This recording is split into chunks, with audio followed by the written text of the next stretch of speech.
As the protesters, continue to place a section of Seattle hostage, turning several precincts into what some are calling war zones, the Republican Party is speaking out. That's according to Rion. Capitalizing on the Black Lives Matter movement, radical leftists have taken over several blocks of Seattle this week and turned it into what they view as a police-free utopia. But this utopia has already encountered problems, literal out-of-control dumpster fires that had to be put out by the very law enforcement they protest. Border fences have been erected, and protesters have charged the homeless population of stealing their vegan and dairy-free food. RNC national spokeswoman Liz Harrington tells One American News the Republican Party is standing in clear contrast to this chaos, and the voters are watching. I think it's a tremendous contrast to show the American people what our values are and what the Democratic Party has let in. I mean, you have in Seattle who opened up for a Bernie Sanders rally just in February, and now she's leading this crusade of having Antifa taking over the center of their city, the center of their state. It's absolute lawlessness. It's a far-left, dangerous ideology that America has always rejected.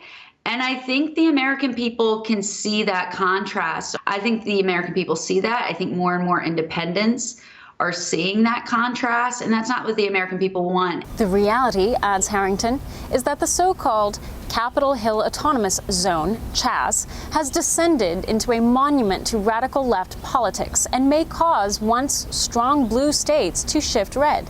On the West Coast, look at California District 25. We had a special election there. We flipped that seat back to Republican.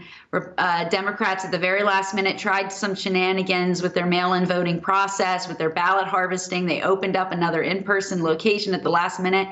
They could not rig away our enthusiasm. And Mike Garcia is now in Washington, because I think people, even in a blue state like California, they can see the heavy-handedness of these Democratic governors restricting our fundamental freedoms, these arbitrary lockdown laws and arresting people for paddleboarding alone on a beach on the one hand, and then not enforcing the law against rioters burning down their cities. The American people are watching, and I think they'll remember in November. Former New York Times journalist and best-selling author Alex Berenson tells One American News, though voters may be watching, understanding the full context of what is happening is made needlessly difficult by a hypocritical media determined to promote lockdown panic over COVID, but not over Black Lives Matter. The way they cover one is totally different than the way they cover the other. The problem is that, yes, places like, again, NPR and many other center left to left media outlets are totally hypocritical about it. What I'm saying is the way the media reports on this has been, from the beginning, almost disgustingly, hysterical. And unfortunately, that has gotten worse in the last 2 months, not better. Berenson adds, the effort is especially obvious in the media reticence over Seattle.